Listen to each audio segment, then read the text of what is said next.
নমস্কার। গল্পের ধারায় আপনাদের সকলকে আবারও স্বাগত জানাই। আশা করি সকলেই খুব ভালো আছেন। আজ আপনাদের শোনাব বিভূতিভূষণ বন্দ্যোপাধ্যায়ের লেখা ছোট গল্প ঝগড়া। শুনতে থাকুন আজকের গল্প।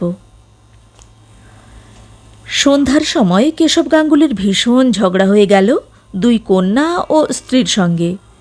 কন্যা দুটিও মায়ের দিকে চিরকাল। এদের কাছ থেকে কখনো শ্রদ্ধা ভালোবাসা পাননি কেশব। শুধু এনে দাও বাজার থেকে, এই আকড়া চাল মাথায় করে আনো 1.5 ক্রোশ দূরের বাজার থেকে, তেল আনো, নুন আনো, কাঠ আনো, এই শুধু ওদের মুখের বুলি। কখনো একটা ভালো কথা শুনেছেন ওদের মুখ থেকে? ব্যাপারটা সেদিন দাঁড়ালো এই রকম। সন্ধ্যার আগে কেশব গাঙ্গুলি হাট করে আনলেন। তার বয়স 72 বছর। চলতে আজকাল যেন পা কাঁপে, আগের মতন শক্তি নেই আর শরীরে।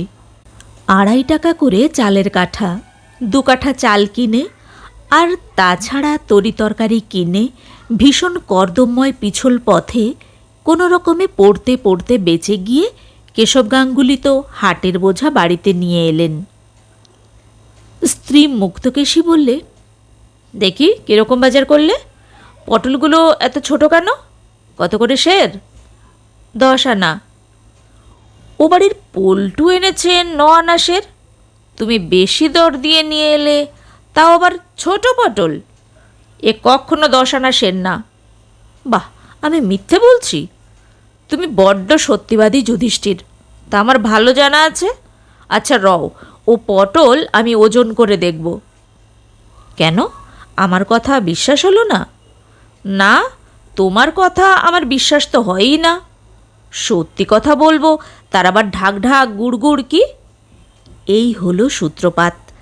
তারপর কেশব গাঙ্গুলি হাত পা ধুয়ে রোজকার মতন বললেন, ও ময়না, চাল ভাজা নিয়ে আয়। ময়না কথা বলে না, চাল ভাজার বাটিও আনে না। তাতে বুঝি কেশব বলেছিলেন, কই কানে কি তুলো দিয়ে বসে আছো নাকি ও ময়না? ছোট মেয়ে ময়না নীরস সুরে বললে, চাল ভাজিনি। কেন? রোজ রোজ চাল ভাজা খাওয়ার চাল জুটছে কোথা থেকে? তাছাড়া আমার শরীরও ভালো ছিল না। কেন, তোর দিদি? দিদি সেলাই করছিল। এটা খুবই স্বাভাবিক যে 72-73 বছরের বৃদ্ধ কেশব গাঙ্গুলি 10 সের ভারী মোট বয়ে এনে মেয়েদের এই উদাসীনতায় বিরক্ত হবেন বা প্রতিবাদে 2 কথা শোনাবেন। কিন্তু তার ফল দাঁড়ালো খুবই খারাপ। 5 জনের সামনে বলবার কথা নয়, বলতেও সংকোচ হয়। ছোট মেয়ে ময়না তাকে একটা ভাঙা ছাতির বাট তুলে মারতে এলো। মেজ মেয়ে লীলা বললে, তুমি মরো না কেন? মরলে তো সংসারের আপদ চোখে। স্ত্রী মুক্তকেশী বললে, কমন আপদ থাকলেও যা, না থাকলেও তা। কেশব গাঙ্গুলি রেগে ঘর থেকে বেরিয়ে গিয়ে বললেন, আমি তোদের ভাত আর খাবো না, চললাম। মুক্তকেশী ও ছোট মেয়ে ময়না একসঙ্গে বলে উঠল, যাও না যাও। ময়না বললে, আর বাড়ি ঢুকো না, মনে থাকে যেন। শুনে বিশ্বাস হবে না জানি, কিন্তু একেবারে নির্জলা সত্যি। আপন মেয়ে বুড়ো বাবাকে ছাতি তুলে মারতে যায়। কেশব গাঙ্গুলি রাত্রে বাইরের ভাঙা চণ্ডীমণ্ডপে শুয়ে রইলেন। কেউ এসে খেতে ডাকল না, মাও না, মেয়েরাও না। সত্যি কেউ ডাকতে আসবে না এটা কেশব বুঝতে পারেননি, ধারণা করতে পারেননি। তাই ঘটে গেল অবশেষে। না খেয়ে সমস্ত রাত কাটল কেশব গাঙ্গুলির, নিজের পৈতৃক ভিটেতে, স্ত্রী ও 2 কন্যা বর্তমানে। উফ, একথা ভাবতে পারা যায়? কেশব গাঙ্গুলি সত্যিই কখনো ভাবেননি যে এতটা তিনি হেনস্থার পাত্র তার সংসারে। মেয়েরা বা স্ত্রী তাকে কেউ ভালোবাসে না, এ তিনি অনেক দিন থেকেই জানেন। কিন্তু তার বহর যে এতটা, তা তিনি ধারণা করবেন কিভাবে? ক্ষুধায় ও মশার কামড়ের যন্ত্রণায় সারা রাত কেটে গেল ছটফট করে।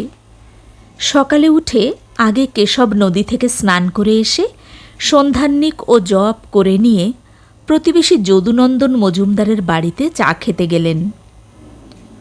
যদুনন্দন বললেন, কি কাকা, আজ এত সকালে কি মনে করে? এই কথার উত্তরে কেশব গাঙ্গুলি বললেন কাল রাত্রের কথা, পরিবার ও মেয়ে দুটির দুর্ব্যবহারের কাহিনী। যদুনন্দনের কাছে এ কথা নতুন নয়। পাড়ার মেয়েদের কানাকানির মধ্যে দিয়ে কেশব গাঙ্গুলির দুরবস্থার কথা অনেক দিন শুনেছেন তিনি। তবুও বিস্ময়ের ভান করে বললেন, সে কি কাকা, বলেন কি, কাল রাত্রে খাননি? এ বড্ড অন্যায় কাকিমার। ছি ছি, এবেলা আপনি আমার বাড়িতে খাবেন, বসুন।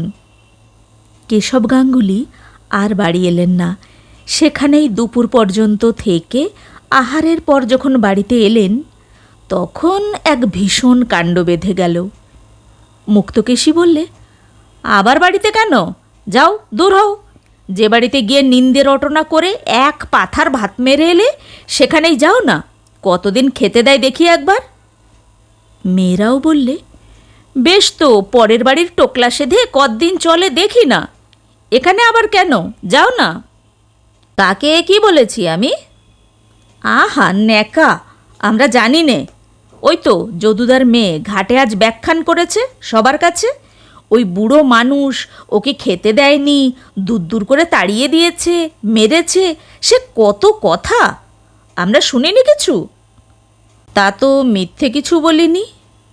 মেরেছিলাম তোমাকে আমরা, খেতে দিইনি আমরা। তুমি না তেজ করে চণ্ডীমণ্ডপে গিয়ে শুয়ে রইলে। আবার লাগানি ভাঙানি পাড়ায় পাড়ায়।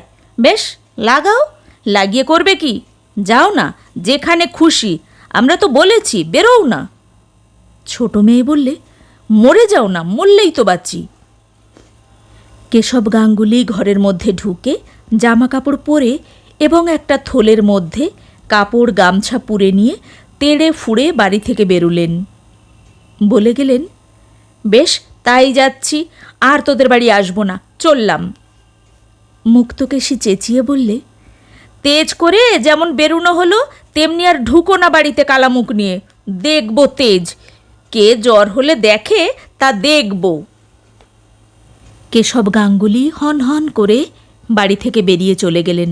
হোক জ্বর, নৈহাটি থেকে এখানে এসে পর্যন্ত ম্যালেরিয়ায় ভুগেছেন, দুর্বল করে ফেলে দিয়েছে বড়। তা হোক, যা হয় হবে। কেশব গাঙ্গুলি রেলে চাকরি করতেন। চাকরি থেকে অবসর নিয়ে নৈহাটিতে বাড়ি করেছিলেন। কিন্তু 12-14 বছর বসে খেয়ে প্রভিডেন্ট ফান্ডের সামান্য টাকা যা বাড়ি তৈরির পর অবশিষ্ট ছিল, ক্রমে ক্রমে ফুরিয়ে যেতে লাগল। এখনও ছোট মেয়ের বিয়ে বাকি। টাকা ফুরিয়ে গেলে কি খাবেন? অগত্যা নৈহাটির বাড়ি বিক্রি করে পৈতৃক গ্রামে এসে এই 2 বছর বাস করছেন। শরিকদের সঙ্গে ঝগড়া করে 2 ঝাড় বাঁশ ও বিঘে 2 ধানের জমি ভাগ পেয়ে যা হোক একরকম চালিয়ে যাচ্ছিলেন। কিন্তু মেয়ে দুটি আর পরিবারের জন্য সত্যি তার সংসারে বিতৃষ্ণা হয়ে গিয়েছে। মেজ মেয়ের বিয়ে দিয়েছিলেন, কিন্তু স্বামীর চরিত্র ভালো নয়। সে মেয়ে তার কাছেই আছে বিয়ের 2 বছর পর থেকেই। সব দিক থেকেই তার গোলমাল।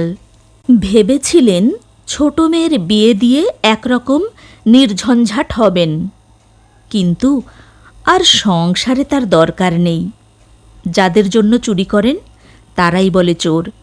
সে সংসার আর ধরতে আছে? কেশব গাঙ্গুলি রেলের বোতাম বসানো সাদা কোট একটা নিয়ে বেরিয়েছেন। রেলের ভাড়া লাগবে না। রেলের বোতামওয়ালা কোট দেখলে ছেলে ছোকরা টিকিট চেকাররা একবার চেয়ে দেখে চলে যায়, কিছু জিজ্ঞেস করে না। একটি পয়সা তার নিজের হাতে নেই। 1,000 টাকা আছে স্ত্রীর নামে, আর 1,000 আছে অবিবাহিত ছোট মেয়ের নামে। যদি তিনি মারা যান মেয়ের বিয়ে দেওয়ার আগেই, কারণ তার বয়স যথেষ্ট হয়েছে, তাই বন্ধু বান্ধবদের পরামর্শে নৈহাটি থাকতে বাড়ি বিক্রির টাকা থেকে ছোট মেয়ের নামে টাকাটা রেখেছিলেন। আজ চাইলে একটা পয়সা তাকে দেবে না স্ত্রী না মেয়ে। তাই হাটের পয়সা থেকে 2-4 আনা এদিক ওদিক করতেন কেশব গাঙ্গুলি। না করলে চলে না। তার নিজের একটু নস্যি, একটু তামাক, হয়তোবা ইচ্ছে হলে 2 পেয়ালা চা কিনে খেলেন। এ পয়সা আসে কোথা থেকে? মুক্তকেশী এ সন্দেহ করেছিল আগে থেকেই। তাই স্বামী হাট থেকে ফিরলে জিনিসপত্রের ওজন দরদস্তুর সম্বন্ধে খুঁটিয়ে খুঁটিয়ে জিজ্ঞাসা করে দড়ি ধরে আলু, পটল, চাল, ডাল ওজন করে নেয়। পাড়ার ছেলেদের জিজ্ঞাসা করে, হ্যাঁ রে, আজ হাটে পটল কত করে সের? অনিতাই, আজ হাটে মাছ কত করে সের? তবুও কেশব গাঙ্গুলিকে সামলানো অত সহজ নয়। 40 বছর তিনি রেলে কাজ করে এসেছেন। মুক্তকেশী যতই কৌশল করুক, যতই সতর্ক হোক, কেশব গাঙ্গুলির ফাঁক ধরতে পারা অত সহজ কাজ বুঝি? পটলের মধ্যে বাসি তাজা নেই, দেখলে হয়তো ঠিক ধরা যায় না, কিন্তু দর বিভিন্ন। মাছের মধ্যেও দরের তারতম্য নেই, কত ধরবে মুক্তকেশী? না করলেই বা কেশব গাঙ্গুলির বাজে খরচ চলে কোথা থেকে? চাইলে স্ত্রীর হাত থেকে পয়সা বার করা শক্ত, ওই নিয়েই তো যত ঝগড়া। কেশব গাঙ্গুলি বাড়ি থেকে বেরিয়ে স্টেশনে এসে পৌঁছলেন বেলা 3টের সময়। কাল হাট থেকে ফিরবার সময় 6 আনা পয়সার হেরফের করেছিলেন। সেই পয়সা পকেটে খুচরো আছে, আর আছে গুপ্ত স্থান থেকে সন্তর্পণে বার করা 3 টাকা 7 আনা। এই 3 টাকা 13 আনা ছাড়া জগতে তার বলতে আর কোথাও কিছু নেই। হ্যাঁ, অবশ্যই পকেট ঘড়িটা আছে, সেটাও রেলের জামার বুক পকেটে এনেছেন। বিক্রি করলে কন্যা 30-40 টাকা হবে। সেকালের কুরুভাইজার ফ্রেডিসের ঘড়ি, এখনকার মতো ফংবেনে জিনিস নয়। স্টেশনের কাছে একটা জাম গাছের তলায় পাকিস্তানের উদ্বাস্তুদের পান বিড়ির দোকান। পান কিনলেন 2 পয়সার, বিড়িও 2 পয়সার। দেশলাই একটা কত? 4 পয়সা? দাও একটা। পান খেয়ে বিড়ির ধোঁয়া টেনে কেশব গাঙ্গুলির শরীরের কষ্ট খানিকটা দূর হল। এতক্ষণ চিন্তা করবার মতন অবস্থা তার ছিল না। তিনি আপাতত যাবেন কোথায় সেটা কিছু ঠিক করেননি, না করেই বাড়ি থেকে বেরিয়েছেন অবশ্যই। এখনও ট্রেনের ঘণ্টাখানেক বিলম্ব আছে। যাবেন কোথায়? যেখানে যান, যেতে তো হবে। 3 টাকা 13 আনায় স্বাধীনভাবে খাওয়া কতদিন চলবে? মেয়ের বাড়ি যাবেন? জামাই কাজ করে টিটাগড়ের কাগজের কলে, টিটাগড়েই বাসা, সেখানে যেতে লজ্জা করে। এই গত জ্যৈষ্ঠ মাসে সেখানে গিয়ে 2 দিন ছিলেন। অবশ্যই জামাই ষষ্ঠীর তত্ত্বস্বরূপ নিয়ে গিয়েছিলেন কিছু আম ও 2টো কাঁঠাল। বারবার জামাই বাড়ি যেতে আছে। বিশেষ করে আজকাল রেশনের চালের দিনে কারো বাড়িতেই 1 বেলার বেশি 2 বেলা থাকতে নেই। কি মনে করবে যে কাল পড়েছে? ট্রেন এসে পড়ল। উঠে বসলেন এক কোণে। রেলের জামা আছে, টিকিট লাগবে না। হু হু করে ট্রেন চলল। কাশফুলের ক্ষেতে কাশফুল ফুটতে শুরু করেছে। খুব বৃষ্টি হওয়ায় ধানের ক্ষেত জলে ডুবুডুবু। অনেক জায়গায় এখনও ধান বুনছে, আমন ধান এবার নাবি। খুব ভালো করেছেন কেশব। যখন কাজ থেকে অবসর নিলেন তখন প্রভিডেন্ট ফান্ডের দরুন 9,000 টাকা পেয়েই যদি তা থেকে কিছু ধানের জমি কিনতেন নিজের নামে, তবে আজ স্ত্রী আর মেয়েরা এমন হেনস্থা করতে পারত? স্ত্রী আর মেয়েদের দুর্ব্যবহারের কথা মনে আসায় চোখ দিয়ে জল পড়ল। কোচার খুঁটে মুছলেন। কি না করেছেন ওদের জন্য। ওই ছোট মেয়েটার নৈহাটিতে থাকতে একবার টাইফয়েড হয়েছিল। কেশব গাঙ্গুলি রাত জেগে ঘণ্টায় ঘণ্টায় থার্মোমিটার দেখেছেন, ওষুধ খাইয়েছেন। কই অবহেলা করতে পেরেছেন? 160 টাকা খরচ হয়ে যায় সেই অসুখে। ওই স্ত্রী মুক্তকেশীর সেবার হাঁপানির মতন হলো। চুঁচুড়ায় নিয়ে গিয়ে সপ্তাহে সপ্তাহে কবিরাজ দেখানো, অনুপানের ব্যবস্থা করা, পাছে আগুনের তাতে কষ্ট হয় বলে রাত্রে দিতেন না, রান্নাঘরের কাছে যেতে দিতেন না। রাত্রে শুয়ে ভাবতেন, এই বয়সে হাঁপানি হলো, মুক্তকেশী বড় কষ্ট পাবে, কি করা যায়? রঘুনাথপুরের পীতম্বর দাসের কাছে হাঁপানির মাদুলি পাওয়া যায়, তাই কি আনবেন? কত ভেবেছেন, কত ব্যস্ত হয়েছিলেন। সেই মুক্তকেশী তাকে আজ বললে, বাড়ি থেকে বেরিয়ে যাও, আর এসো না। ছোট মেয়ে বললে, মরো না তুমি, মরলেই বাঁচি, তুমি মরলেই বা কি? কেন, তিনি কি ওদের জন্য কিচ্ছু করেননি? চিরকাল রেলে টরেটক্কা করেছেন, তবে কাদের জন্য? খাইয়ে মাখিয়ে বড় না করলে ওরা অত বড় হলো কি করে? আজ কিনা তিনি মরে গেলে ওরা বাঁচে। তিনি আজ সংসারের আপদ, এই ৭৩ বছর বয়সে। এই ৭৩ বছর বয়সেও গত আষাঢ় মাসে যখন কাঠের ভয়ানক অভাব হলো, নিজে বাঁশঝাড় খুঁজে খুঁজে শুকনো বাঁশ আর কঞ্চি কেটে গোয়ালে ডাং করেননি, পাছে স্ত্রী বা মেয়েদের রান্নায় এতটুকু সুবিধা হয় সেই জন্যে। এই ভীষণ জল কাদার পথে মোট বয়ে নিয়ে যাননি। যাক, এসব কথা তিনি বলতে চান না, তবে মনে কষ্ট হয় এই ভেবে যে সংসার কীরকম অকৃতজ্ঞ।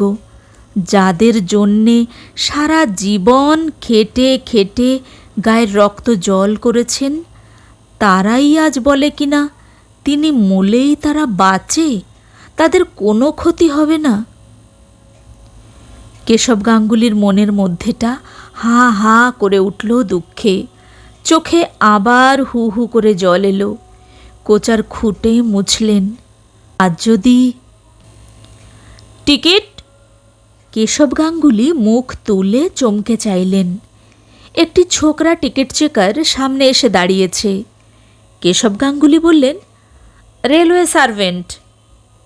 ছোকরা চলে গেল।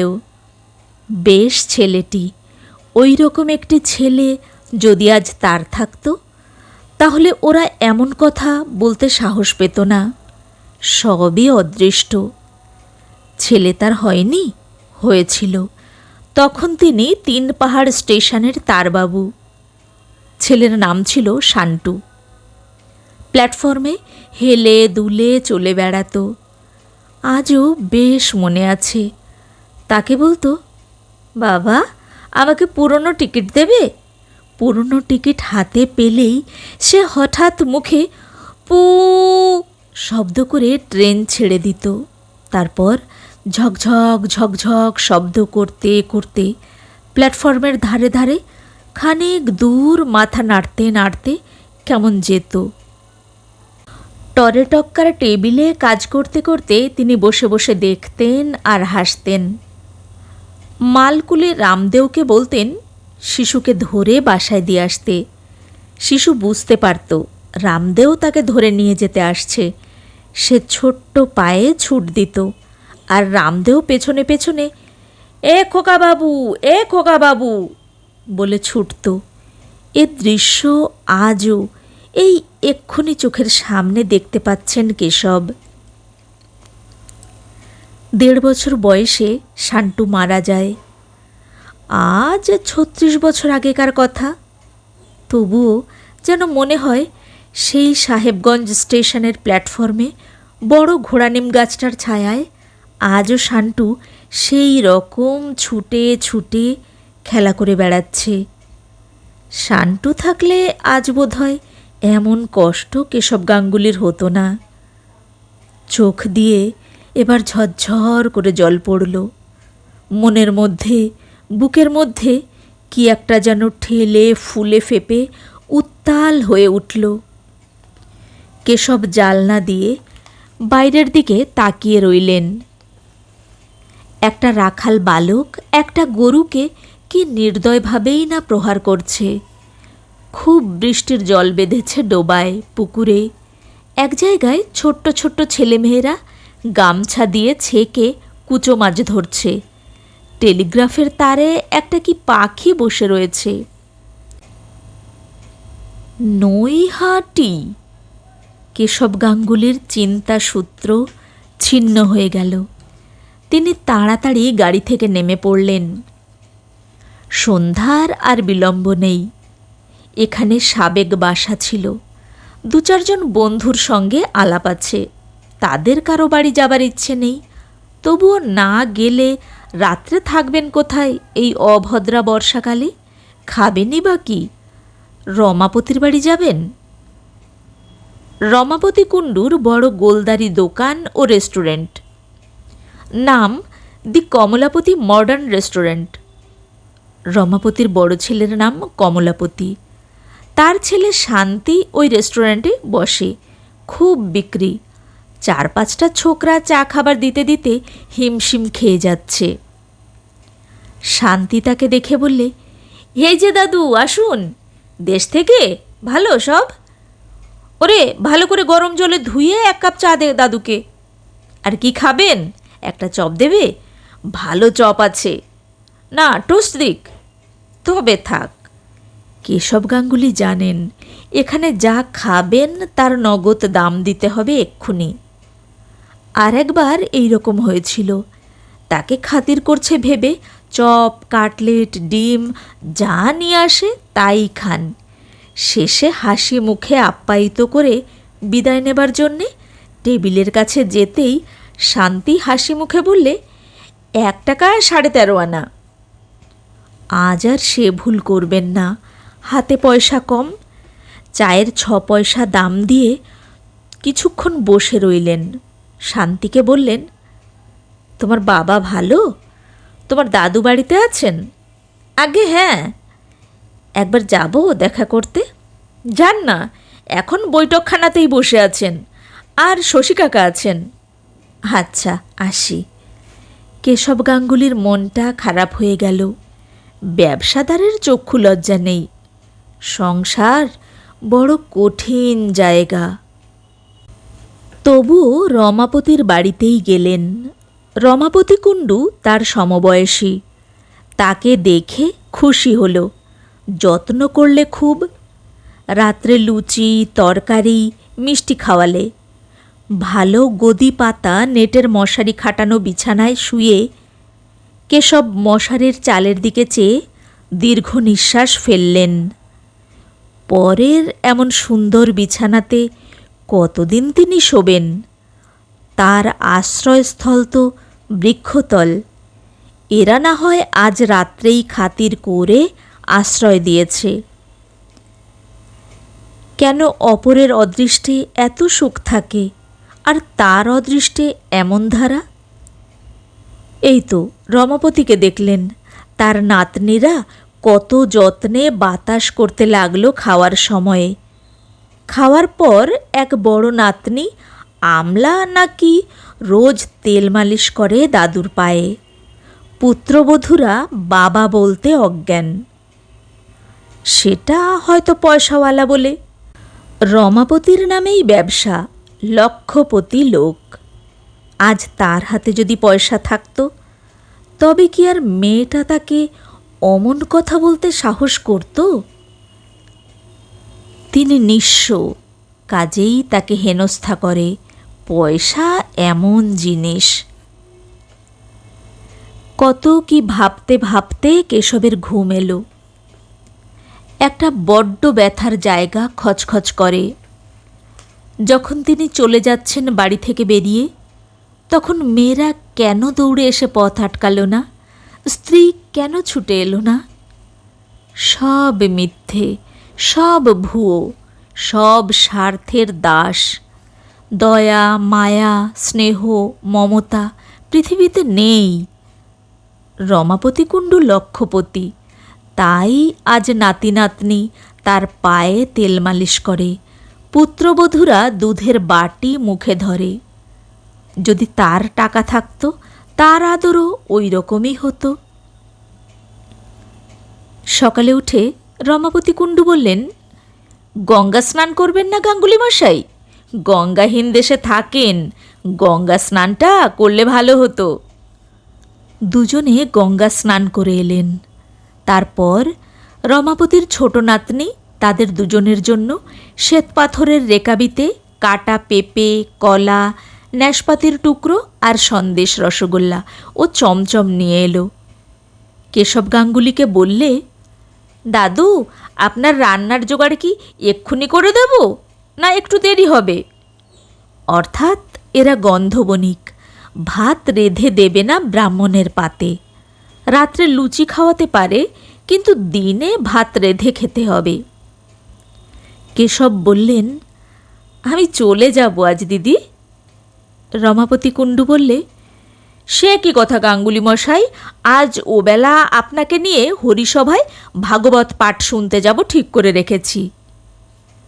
রমাপতির নাতনি টুনিও বললে, আজ যাবেন কি দাদু? আজ আমরা ওবেলা তালের ফুলুরি, তালের ক্ষীর করব। আপনি আজ চলে যাবেন, যেতে দিলে তো? কেমন সুখের সংসার, কেমন মিষ্টি কথাবার্তা, মিষ্টি ব্যবহার। লক্ষ্মী যেখানে বিরাজ করেন, সেখানে কি কোনো জিনিসের ত্রুটি থাকে? সারা দিন বড় আনন্দে কাটল। খাওয়া দাওয়ার প্রচুর ব্যবস্থা। সন্ধ্যার দিকে গঙ্গার ধারের হরিসভায় অজামিলের উপাখ্যান শুনতে গেলেন দুজনে। ব্যাখ্যাকারী নবদ্বীপের গোস্বামী বংশের লোক, বড় সুন্দর বোঝাবার ও বর্ণনা করবার ক্ষমতা। ভগবান অমন মহাপাপী অজামিলকে কৃপা করেছিলেন, শুধু বিপন্ন হয়ে সে কাতরে তাকে মৃত্যুকালে ডেকেছিল বলে। তিনি কি এতই পাপ করেছেন? ভগবান নিশ্চয়ই তাকে ঠেলে ফেলে দেবেন না দূরে। কিন্তু কোথায়, কিভাবে স্থান দেবেন ভেবে পাওয়া যাচ্ছে না। আহা, জগতে এত সুখ, এত আনন্দ চারিদিকে, অথচ তারই ভাগ্যে এমন সব হলো কেন? আসবার সময় রমাপতি কুণ্ডুকে বললেন, বেশ আছেন কুণ্ডুমশাই না? আপনার আশীর্বাদে। আমায় একটা চাকরি করে দিন না। কীরকম চাকরি? এই ধরুন, কারো বাড়িতে থেকে ছেলে পড়ানো, কি হাটবাজার করা। পাগল, আমাদের এই বয়সে কি পরের চাকরি করা চলে দাদা? কেন, চিরকাল চাকরি করে এসে বুঝি বাড়িতে থাকতে ভালো লাগছে না? তা হোক, বাড়ি বসে ভগবানের নাম করুন গে। না, বোঝাতে পারলেন না। সব কথা বলা যায় না। কাল এখান থেকে চলে যেতে হবেই। রাত্রে আবার সেই লুচি, মাছ, মিষ্টি, দুধ। কি খাওয়া দাওয়া এ বাড়ির! কী সব আটপৌরে শাড়ি পরেছে মেয়েরা। বিদ্যুতের আলো, পাখা, কত সুখে আছে এরা। কেমন খাওয়া দাওয়া! মুক্তকেশীকে, মেয়েদের কি যত্নে তিনি রেখেছেন। চিরকাল রেলের ঘুপচি বাসায় বাস করে এসেছে। এখন দেশে গিয়ে দুবেলা ধান সেদ্ধ করতে হয়, খাড়ে কেচে কাপড় পরতে হয়। থোড় আর এঁচোড়ের তরকারি ছাড়া মাছ মাংস হয় মাসে কদিন। হাতে পয়সা কোথায়? কোন ভালো জিনিস দিতে পারেন ওদের মুখে আজকালকার বাজারে? লুচি ছিঁড়তে গিয়ে কেশব গাঙ্গুলির চোখে জল এলো। মাছের মুড়ো, কতকাল মাছের মুড়ো খাননি, ওদের খেতে দিতে পারেননি। কি সুখে রেখেছেন ওদের। টুনি বলল, চমচম দুটোই খেয়ে ফেলুন দাদু, গরম লুচি নিয়ে আসছি। পরদিন সকালে রমাপতি কুণ্ডুর বাড়ি থেকে চলে গেলেন কেশব। ওরা বলেছিলেন সেদিনটাও থাকতে। কেশব থাকতে চাইলেন না। তাতে দুঃখ ঘুচবে না। একটা চাকরি পেলেও হতো। এখানে সেই জন্যেই আসা। ওদের বাড়ি থেকে বেরিয়ে গঙ্গার ধারের দিকে চললেন। একটা নির্জন স্থানে বসে কতক্ষণ ভাবলেন। জগতে কেউ কাউকে ক্ষমা করে না। মুক্তকেশীর ওপর হয়তো কোনো সময় অন্যায় কিছু করে থাকবেন, তা ওরা কখনো ভুলবে না। প্রতিশোধ নেবার সময় এলেই প্রতিশোধ নেবে। এই কি জগতের নিয়ম? এ জগতে কেউ কি ভালোবাসার নেই? বিচার করবার, দণ্ড দেবার সকলেই আছে। বেলা দুপুর হলো। একটা হোটেল থেকে কিছু খেলেন হুগলিতে, হুগলি থেকে গেলেন ব্যান্ডেলে। উদ্দেশ্যহীন ভ্রমণ। রাত হয়ে আসছে। এই বর্ষায় থাকবেন কোথায়? রাত্রে ভীষণ বৃষ্টির মধ্যে স্টেশনের একটা বেঞ্চির ওপর শুয়ে রইলেন।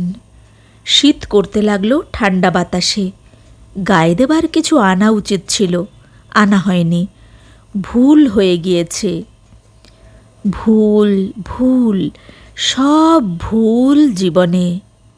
চাকরি করা ভুল, বিয়ে করা ভুল, সংসার করা ভুল, সন্তান উৎপাদন ভুল, কারো কাছে স্নেহ মমতা আশা করা ভুল, সব ভুল।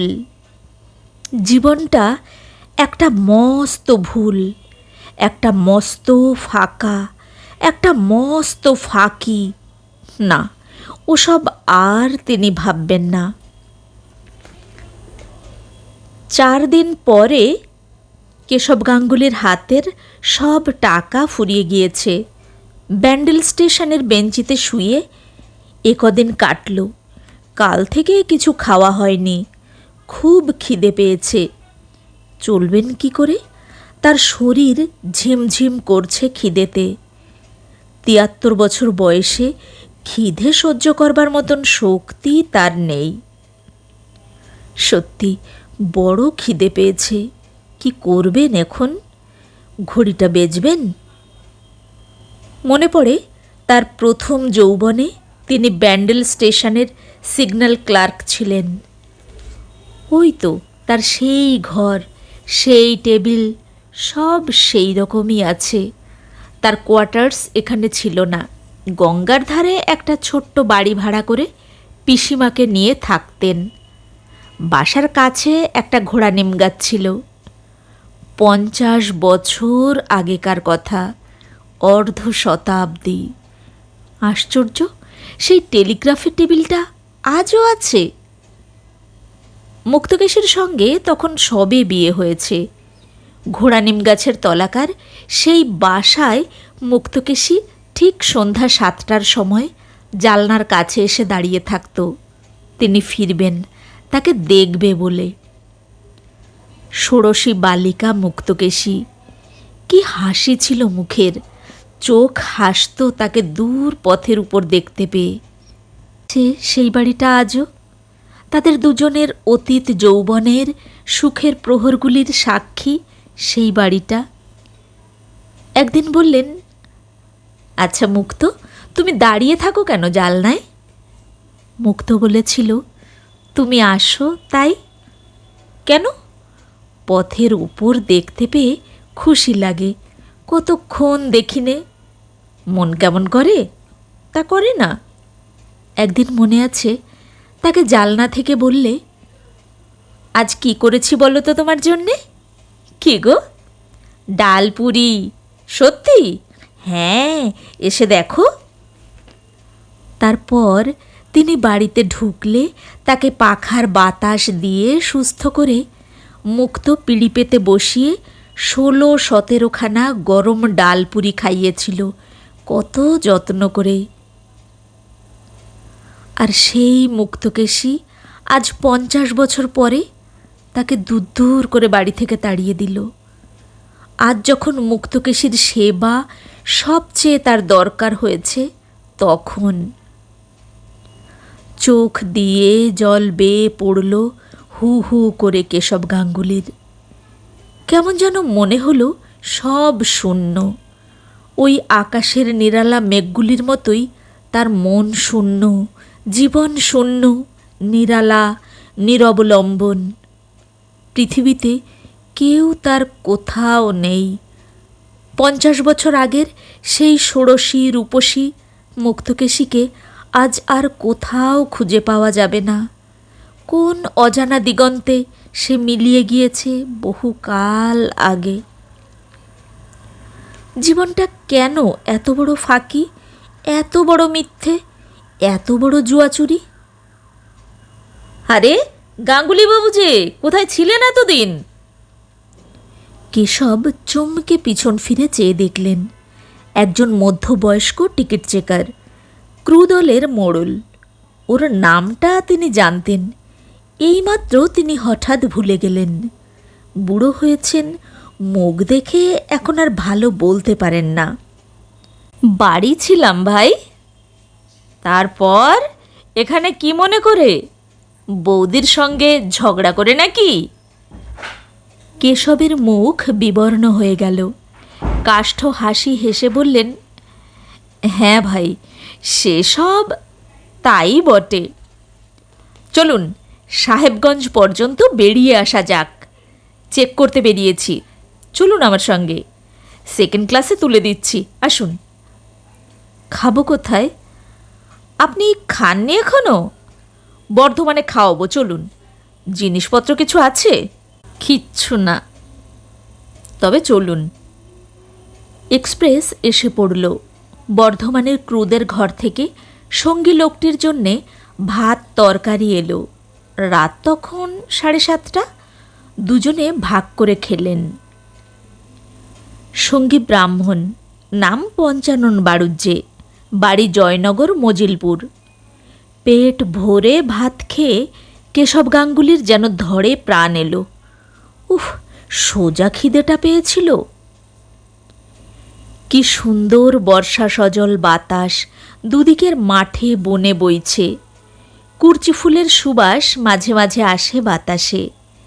এইসব বন, এই অন্ধকার আকাশ, নক্ষত্রের দল কেমন যেন তাকে বহু দূরের সঙ্গীহীন একক জীবনের বাণী এনে দিচ্ছে। নিঃসঙ্গ জীবনে কত দূরে কোথায় যেন যাচ্ছেন তিনি, আর বাড়ি ফিরবেন না, আর মুক্তকেশীর হাতে হাটের থলে তুলে দেবেন না। তার সংসার করা ফুরিয়ে গিয়েছে। অন্ধকারের মধ্যে দিয়ে নিরুদ্দেশের দিকে যাত্রা শুরু করলেন আজ তিনি। সেকেন্ড ক্লাস গাড়িতে তিনি একা। বেশ লাগছে, অনেক দিন পরে। গত 1 বছর শুধু মাথায় মোট করে হাট ঘুরেছেন, বাজার করেছেন, মাথার ঘাম পায়ে ফেলে রেশনের আটা, চিনি, কেরোসিন তেল এনেছেন। যাদের জন্য তারা আজ এই 73 বছর বয়সে তাকে পারলে ঘরের বার করে দিতে। পয়সার তার দরকার নেই, পয়সা সব মুক্তকেশীর হাতে থাকুক। তার পয়সাকেই ওদের দরকার, তাকে নয় তো। বেশ, পয়সাই রইল, চললেন তিনি।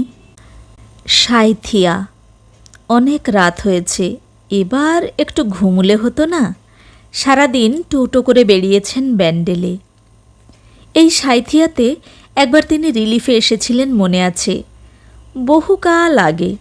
তখন মুক্ত বলে দিয়েছিল, রোজ 1খানা করে চিঠি দিও।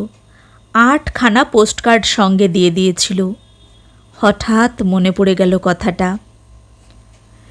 সাঁইথিয়াতে তখন বিধুভূষণ রায় ছিলেন স্টেশন মাস্টার। তার বাড়িতেই খাওয়া দাওয়া হতো। বিধুবাবুর ছেলে সদানন্দ তার চেয়ে কিছুটা ছোট। সদানন্দ ও তিনি একসঙ্গে তাস খেলতেন কাছাকাছি একজন ভদ্রলোকের বাইরের ঘরে বসে। একবার একটা পাকা কাঁঠাল বিধুবাবু নামিয়ে নিলেন গার্ডের গাড়ি থেকে।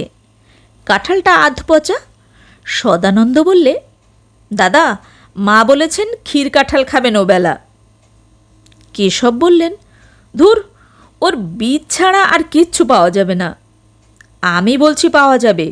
কখনো না। বাজি, কি বলো? বৌদিকে 3 দিন চিঠি দিতে পারবেন না দাদা। অত কি টেবিলে বসে লেখেন? খুদে খুদে লেখাতে 1খানা পোস্টকার্ডে 1খানা খামের কাজ করে নেন। ফেলবেন বাজি? রাজি হননি কেশব। মুক্তকে চিঠি না দিয়ে থাকা অসম্ভব। সে একা সেই ব্যান্ডেলের সেই ছোট্ট বাসাতে বসে তার জন্যে দিন গুনছে। রোজ ঘোড়া নিম গাছটার তলায় পিয়নের আবির্ভাবের অপেক্ষায় বসে থাকে খাওয়া দাওয়ার পর জালনাটিতে। তাকে 3 দিন চিঠি না দিয়ে বঞ্চিত করতে পারবেন না, তা কখনোই হয় না। সেসব দিন কি খুব দূরে চলে গিয়েছে? বড্ড পেছনে ফেলে এসেছেন কি? স্বপ্নের মতন মনে হলো, আবছায়া আবছায়া সব মিলে একাকার হয়ে যাচ্ছে। মুক্তকেশী, শান্টু, ব্যান্ডেল, তিন পাহাড়, প্রথম যৌবন, ৭৩ বছরের বার্ধক্য, স্বপ্ন। কাঁদছেন নাকি আবার তিনি? তাই তো। কোটের গলার কাছটা ভিজে। না না, কাঁদবার কি আছে? বুড়ো বয়সে চোখ পানসে হয়ে যায়, কাঁদবেন কেন তিনি? গাঙ্গুলিবাবু, ঘুমোলেন? অমনভাবে শুয়ে কেন? শরীর খারাপ হয়নি তো? পঞ্চানন চক্রবর্তী ক্রু চলন্ত গাড়ির দরজা খুলে ঢুকল। সাঁইথিয়া থেকে এই মাত্র ট্রেন ছেড়েছে। কেশব যেন চমকে উঠলেন, বললেন, না তো। একটু চা খেয়ে নিন আগের স্টেশনে। এত রাত্রে চা? পাগল হয়েছ ভায়া? আমি চা খাই নে এত রাত্রিরে। তুমি খাও, ঘুমোবে না? আরও গোটা কতক স্টেশন পার হয়ে যাক, এখন না, আপনি ঘুমিয়ে পড়ুন। পঞ্চানন চক্রবর্তী ক্রু চলে গেল। গাড়ি ঝড়ের বেগে চলেছে। বাইরে এক পশলা বৃষ্টি হচ্ছে বেশ জোরে। ঠান্ডা হাওয়ার সঙ্গে বৃষ্টির ছাট আসছে জানলা দিয়ে কামরার মধ্যে। কি একটা ফুলের সুগন্ধ এলো এক ঝলক। আহ, কি সুন্দর আরাম! ঘুমিয়ে আরাম আছে এমন জায়গায়। বুকের মধ্যে কেমন করছে কেন কে জানে। নির্জন গাড়ি। তিন পাহাড়ে কত রাত্রে গাড়ি পৌঁছবে?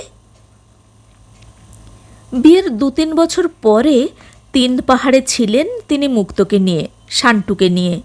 সেই সময়ের কথা কখনো ভুলবেন না তিনি। ব্যান্ডেল আর তিন পাহাড়, জীবনে এই দুই স্বর্গ। দুটি স্বর্গের দুটি অমর কাহিনী তার বুকে লেখা রয়েছে। পঞ্চানন ঘুমিয়ে পড়লে তিন পাহাড়ে তিনি নেমে পড়বেন। তিন পাহাড়ে এই বর্ষাকাল কাটে সেবার। একটা কি পাহাড়ের ওপর কি ঠাকুর ছিলেন, মুক্ত ও তিনি দেখতে গিয়েছিলেন। মুক্ত বললে, খাবে কি? পাহাড়ের নিচে চড়ুই ভাতি করব? রান্না করতে করতে বৃষ্টি এলো। একটা পাকুড় গাছের তলায় রান্না হচ্ছিল। স্টেশন মাস্টার ছিলেন শশীপদ সামন্ত, মেদিনীপুরে বাড়ি। তার দুই ছেলে ননি ও হাবু ছিল সঙ্গে। হাবু কাঠ ভেঙে নিয়ে এলো পাহাড়ের ওপর থেকে। মুক্ত খিচুড়ি রাঁধতে গিয়ে ধরিয়ে ফেলল। তাই নিয়ে কি হাসাহাসি! পাকুড় গাছের গুড়ির আড়ালে দাঁড়িয়ে মুক্ত চোখ পাকিয়ে বললে, তুমি খাবে না? কে বলেছে? ননি হাবু বলছে। বাজে কথা! চমৎকার চড়ুই ভাতি। খেয়ে বলতে পারবে না যে খিচুড়ি এঁটে গিয়েছে? না গো, বলবো না, দিয়েই দেখো না। মুক্ত হি হি করে হেসে উঠে বললে, ও পেটুকের পাল্লায় পড়লে খিচুড়ির হাড়িই কাবার হবে, তা বুঝতে পেরেছি। বসো, বসে যাও। ভালো স্বরের ঘি এনেছি, খিচুড়ি দিয়ে খাবে বলে। কিন্তু সত্যি ধরে গেল বলে মনটা খারাপ হয়ে গিয়েছে। পাগল, দিয়েই দেখো না। মন খারাপ করতে হবে সেজন্য নয়, আরও বেশি করে রাঁধুনি কেন সেই জন্যে। বেশ বেশ, খাও না, আবার না হয় চড়িয়ে দেব। মনে আছে সেই পাহাড়ের ওধারে কোথায় ছিল কদম ফুলের গাছ। ননি প্রথমে নিয়ে এলো এক গুচ্ছ। মুক্ত বললে, বাহ, চমৎকার, খোপায় গুজব। তারপর চুপি চুপি বললে, কিন্তু সে ফুল তোমায় নিজের হাতে তুলে এনে দিতে হবে। ঠিক এনে দেব, খাওয়া হয়ে যাক, যাবার সময় নিয়ে আসব। 50 বছরের পার থেকে সেই প্রথম যৌবনের ফুটন্ত কদম ফুলের সুবাস আজকের এই বর্ষা সজল বাতাসে বৃষ্টির ছাটের সঙ্গে যেন ভেসে আসে। সেই বর্ষা দিনের সুন্দর অপরাহ্নটি, পাহাড়ের নিচের সেই পাকুড় গাছটি আজ স্বপ্ন হয়ে গিয়েছে। সে মুক্তকেশীও। কখন যে মুক্ত এসে ওর শিয়রে দাঁড়ালো, সপ্তদশী তরুণী সুন্দরী মুক্তকেশী, হাসিতে মুক্তোর মতন দাঁতগুলি ঝকঝক করছে যেন। স্নেহ ভরে মাথার চুলে হাত বুলিয়ে বললে, তুমি কদম ফুল এনে দেবে তো? তুমি এনে দিলে আমি খোঁপায় পড়ব, ভুলো না যেন, ভুলো না। তারপর আবার চোখ নিচু করে বলছে, রোজ রোজ একখানা করে চিঠি দিতে হবে কিন্তু, আমি থাকতে পারবো না। সত্যি বলো, আমাকে ছুঁয়ে দেবে তো? পরক্ষণেই বিরল দন্তী পক্ককেশী বৃদ্ধা মুক্তকেশী হাঁটুর উপরে গামছা পরে তাকে ঝাঁটা উঁচিয়ে মারমুখী হয়ে বলছে, বেরো বেরো, আপদ, দূর হও বাড়ি থেকে, মলেই বাঁচি। মরণ হবে কবে তোমার? জমেও নেয় না কেন? ঘুমের মধ্যেও চমকে উঠলেন কেশব। মস্ত একটা ঝাঁকুনি লাগলো গাড়িটায়। অনেক রাতে তিনপাহাড় স্টেশনে এসে গাড়ি দাঁড়ালে তিনি নেমে পড়লেন। দৌড়ে ছুটে গেলেন প্ল্যাটফর্মের পশ্চিম প্রান্তের সেই বুড়ো ঘোড়া নিম গাছটার দিকে। আধো অন্ধকারে গাছের তলায় খুঁজে দেখলেন, শান্টু, বাবা শান্টু, আজ কোথায় গেল খোকা? 50 বছর আগে সে এই ঘোড়া নিম গাছটার তলায় যে খেলা করত। যেন শান্তি পেলেন কেশব গাঙ্গুলি যৌবনের হারানো দিনগুলোর মধ্যে আবার ফিরে এসে। তিন পাহাড়ের নির্জন প্রান্তরে, প্ল্যাটফর্মে, অন্ধকার আকাশের তলায় এসে তিনি আবার 26 বছরের যুবক কেশব গাঙ্গুলি। এই স্টেশনের তারবাবু। বুকে কত আশা, কত বল, কত উৎসাহ, চোখে কত স্বপ্ন। তার খোকা শান্টু আছে কাছে, তার তরুণী মা মুক্তকেশী আছে।